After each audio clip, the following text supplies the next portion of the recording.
हाँ भाई, सभी लोगों को नमस्कार और एक बार फिर से स्वागत आप सभी लोगों का। उम्मीद करता हूँ कि बढ़िया होंगे, जबरदस्त होंगे। चलिए चालू करते हैं आज का सेशन। आज हम बात करने वाले हैं कारगिल विजय दिवस पर। आप सभी लोगों को सारी की सारी कहानियां पता है, आज कारगिल विजय दिवस है।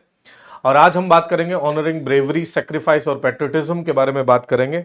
और 26 जुलाई बहुत इंपॉर्टेंट हो जाती है, India's victory day in Kargil. और सारी की सारी थोड़ी थोड़ी डिटेल्स भी समझेंगे और थोड़ा सा हम समझने की कोशिश करेंगे कि कैसे अंतर्राष्ट्रीय स्तर पर एट द इंटरनेशनल लेवल ये हमारी डिप्लोमेटिक विक्ट्री तो थी ही, इसके साथ साथ पाकिस्तान को भी एक ऐसा सबक सिखाया जो आने वाले टाइम में एक मजबूत उनको जवाब था। चलिए चालू करते हैं कारगिल विजय दिवस के बारे में। सबसे पहले आपने ये सारी खबरें देखी होंगी कारगिल वॉर के बारे में कि कब हुआ, कैप्टन ले in the snow, playing dead, brave heart और ऐसी सारी की सारी बातें आपने सुनी है। सबसे पहले एक छोटा सा ब्रीफ लेंगे क्योंकि आपने ये सारी कहानियां आपने सुनी होंगी कैडेट्स हो, आफ्टर ऑल आप लोग इसी लाइन में इसी प्रोफेशन में जा रहे हो तो आपने ये कहानियां सुनी होंगी, लेकिन थोड़ा सा इसको एनालाइज करेंगे from the diplomatic point of view से। हम सोचने की कोशिश करेंगे, समझने की कोशिश करेंगे और इसी के साथ साथ ये भी देखेंगे कि कौन से पॉइंट थे और कैसे कैसे वो पॉइंट थे। कारगिल विजय दिवस क्यों मनाया जाता है, सेलिब्रेटेड ये किया जाता है 26 ऑफ जुलाई, हर साल बनाया जाता है। ये मार्क करता है इंडिया की विक्ट्री जो कि कारगिल वॉर में हुई, जो कि 1999 में हुआ अगेंस्ट पाकिस्तान। कहानी की शुरुआत करने से पहले थोड़ा सा बेसिक सा समझते हैं। देखो, असल में कहानी बहुत पुरानी इंडिया और पाकिस्तान की जो है वो काफी पुरानी है और आपको पता ही होगा इंस्ट्रूमेंट ऑफ एक्सेशन। तो असल में जो सिचुएशन जो हमारे सामने जो सिचुएशन जो है उसको एक बार एनालाइज कर लेते हैं, ज्योग्राफिकल पॉइंट ऑफ व्यू से एक बार समझने की कोशिश करते हैं। This is our Jammu and Kashmir. ये जो है ये रीजन अपना जम्मू एंड कश्मीर है।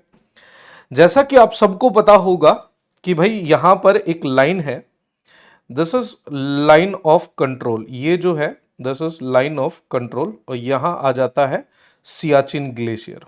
कौन सा ग्लेशियर है? सियाचिन ग्लेशियर। ठीक है। अब यहीं पर सियाचिन ग्लेशियर से नीचे जब आते हो आप तो यहां एक पॉइंट आता है कारगिल का।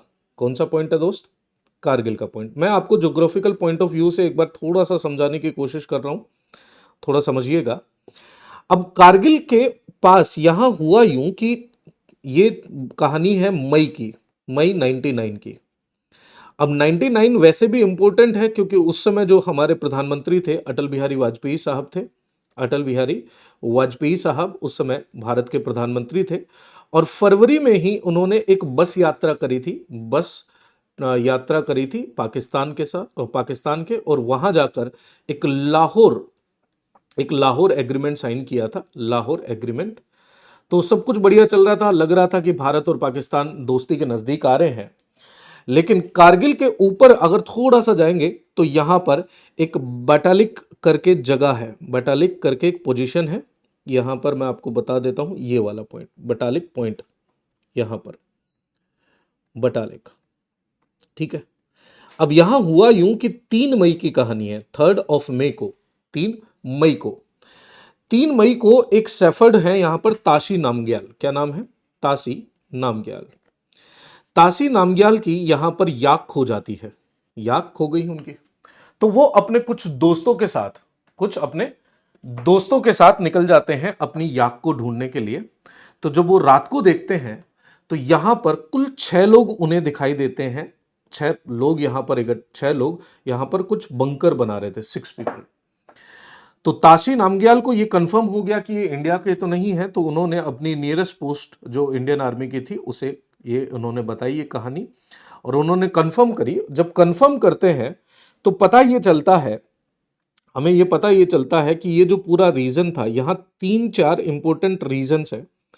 मुस्कोक, यहाँ है मुस्कोक, यहाँ है द्रास और यहाँ पर आ जाता है काकसार, काकसार। ठीक है।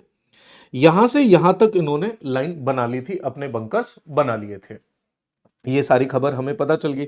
और असल में इनका उद्देश्य क्या था, ये करना क्या चाहते थे? तो ये करना चाहते थे सिंपली, यहां पर NH-11A, नेशनल हाईवे 1A है, उससे लिंक तोड़ना चाह रहे थे ताकि इंडिया जो है हेल्प ना कर पाए। बेसिक कहानी यहां से चालू होती है। ठीक है। अब इसमें इंपॉर्टेंट इंपॉर्टेंट बैटल्स के बारे में देख लेता हूं, बाकी आपके लिए पीपीटी भी है। इसमें एक है बैटल टोलोलिंग। क्या नाम है? Battle eight Tololing. Battle eight Tololing. Battle eight Tololing जो है हमारे लिए काफी इंपॉर्टेंट होता है और कहीं ना कहीं इंडियन डिप्लोमेसी की भी यहां पर जीत हुई।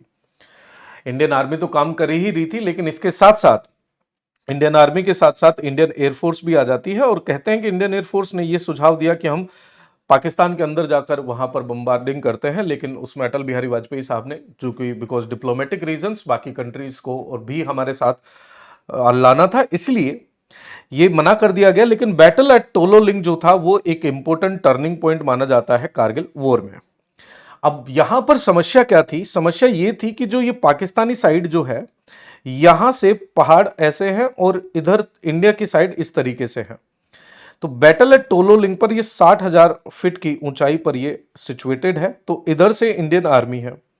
अब इंडियन आर्मी के सामने सबसे बड़ा चैलेंज ये था कि किस तरीके से वो यहां पर जाएं, और यहां पर एडवांटेज की पोजीशन में कौन है? पाकिस्तानी आर्मी एडवांटेज की पोजीशन में है। हालांकि पाकिस्तान पहले डिनाई करता रहा, उन्होंने कहा नहीं ये तो मिलिटेंट हैं जी, हमारी तरफ से नहीं है, बट वो कंफर्म हो गया था थोड़े थोड़े टाइम पे। अब यहां पर खड़ी है पाकिस्तानी आर्मी और यहां नीचे है हम इंडिया। तो ऐसे में इसमें कुछ नाम है, जैसे मेजर राजेश अधिकारी साहब, राजेश अधिकारी साहब, मेजर राजेश अधिकारी जी। इन्होंने जिम्मेदारी ली कि भाई साहब मैं ऊपर जाता हूं और मैं इसको पूरा का पूरा अचीव करते हैं और इसमें हम करते हैं।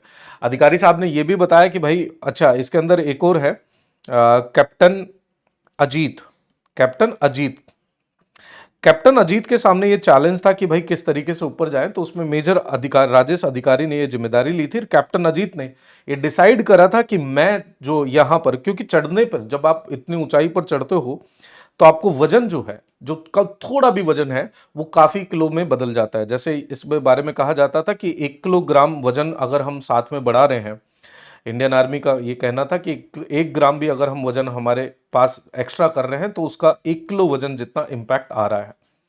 तो इन्होंने खाने पीने की चीजों के बजाय अपने मिलिट्री इक्विपमेंट्स चूज करे, माउंटेनियरिंग इक्विपमेंट चूज करे, और कहते हैं कि 3 दिन तक बिना खाए और सिगरेट के सहारे जिंदा रहे।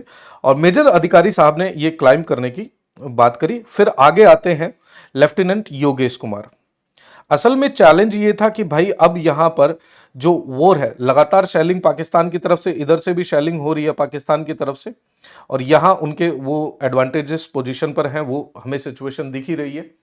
लेकिन इस पर भारत के प्रधानमंत्री और भारत के लोग, चूंकि भारतीय सेना पर हम लोग बहुत विश्वास करते हैं, हमने कहा जीत ही जाएंगे, लेकिन एक बहुत बड़ा परिश्रम इन्होंने करना था। तो ऐसे में लेफ्टिनेंट योगेश कुमार जोशी जी, जोशी साहब, इन्होंने कहा कि यार ऐसे तो काम नहीं चलेगा, हमें 3 ग्रुप्स बनाने पड़ेंगे। जिसमें पहला ग्रुप जो था, एक ग्रुप जो था, माफ कीजिएगा, एक ग्रुप जो था वो अलग अधिकारी को दिया, एक ग्रुप दिया गया लेफ्टिनेंट विक्रम बत्रा साहब को। किनको दिया गया? विक्रम बत्रा साहब को।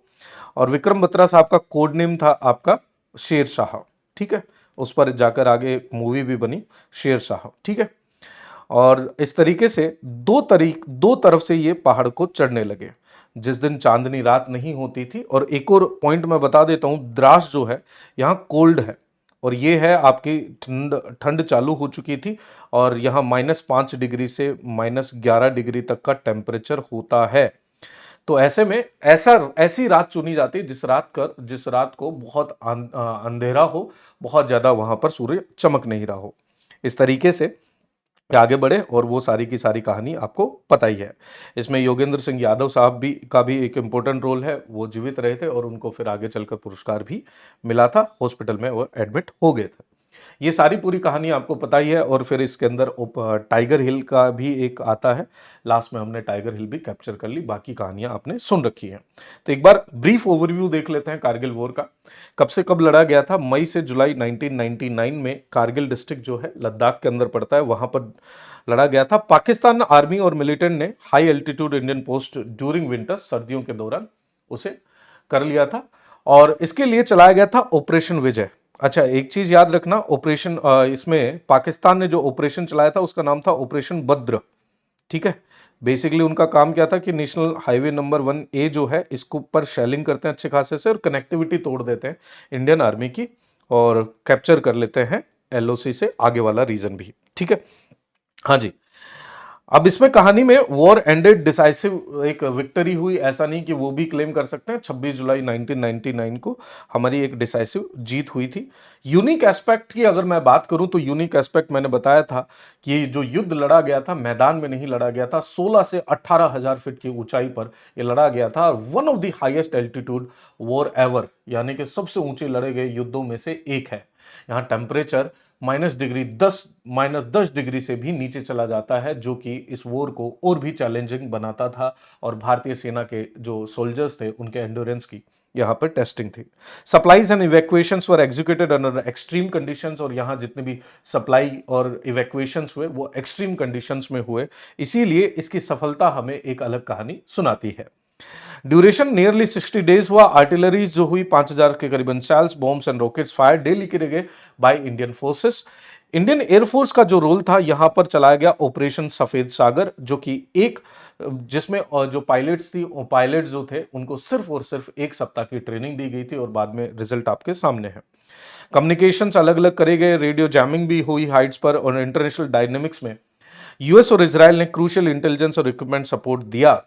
और इसी के साथ साथ G8 कंट्रीज का हमें सपोर्ट मिला, और बाकी कंट्रीज भी हमारे साथ आ गई थी, क्योंकि ये प्रूव हो गया था कि पाकिस्तान जो एलओसी का जो एरिया है, जो कि हमारी एक हमने बॉर्डर बांध रखा है, उसके अंदर आकर इन्फिल्ट्रेट कर रहे थे। तो ऐसे में इंटरनेशनली डिप्लोमेटिक ये एक विन थी इंडिया के लिए। अनसंग और इंस्पायरिंग स्टोरीज में हम बात करें तो बैटल एट बटालिक और other forgotten fronts, while Tiger Hill and Tololing are famous. ये टोलो लिंक्स और टाइगर हिल तो मैंने बता दिया। स्मॉलर पोस्ट भी थी बटालिक और मस्कोक वैली, जो जहां की फियर्स और लेस पब्लिसाइज फाइट्स है। वहां बहुत ज्यादा मूवीज में वो आपको नाम सुना ही नहीं देता। यहाँ सोल्जर्स जो थे आउटफ्लैंक कर रहे थे एनिमी के पोजीशंस को, क्योंकि एनिमी जो था टॉप पोजीशंस पे था, और हमारे जो सोल्जर्स थे वो नीचे थे। अब यहां से ऊपर तक जाना था, जो कि मिनिमल सपोर्ट से यहां पर जा रहे थे। और इसमें एक कहानी जो आपने सभी ने शेरशाह मूवी में देखी होगी, कैप्टन आपके विक्रम बत्रा साहब, और अल्टीमेट सेक्रीफाइस किया, और लास्ट के अंदर इनका जो कि विक्ट्री का जो साइन होता है रेडियो पर देते हैं, वो था ये दिल मांगे मोर। और उसके बाद ये लाइन बड़ी फेमस हुई थी। Led a daring assault on point 4875, famously motivating his team under enemy fire. His fearless leadership inspired a generation. और बहुत जनरेशन्स को आप हम सब लोग इनसे काफी इंस्पायर्ड हैं। और इसी के साथ साथ लेस नोन फैक्ट ये भी है कि इन्होंने अपने साथियों की भी जान बचाई, अपनी जान देकर इन्होंने अपने फेलो ऑफिसर्स को बचाया। दूसरा है Gurkha surprise. Gurkha troops famous for their kukris launch surprise nights raids at minimal casualties, helping turning the tides in multiple sectors. Dog heroes, Indian army के कैनाइन यूनिट जो है वो एक पिवटल रोल उन्होंने by sniffing the landmines and hidden arms caches in hostile terrain, saving countless lives. ये हमने बातें कर ली। स्ट्रैटेजिक ब्रिलियंस और ह्यूमन स्टोरीज हैं। मेजर मरियप्पन सरनवन की कहानी है, जिन्हें लायन ऑफ बटालिक बटालिक कहा जाता है। Led is meant to recapture key position before falling in the battle, remember his regimental folklore.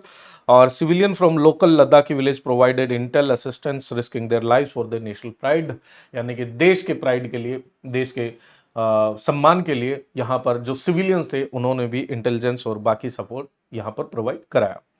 Aftermath और इम्पैक्ट की अगर बात करें तो ऑफिशियल इंडियन आर्मी की मिलिट्री डेथ जो थी 527 प्लस है, और 100 से ज्यादा करीबन यहाँ पर घावी बेसिकली बड़ी बुरी तरीके से जख्मी थे। पाकिस्तान की अगर एस्टिमेटेड अपन लोग बताएं जो डेटा है वो 400 से 4,000 लोगों के बीच में है।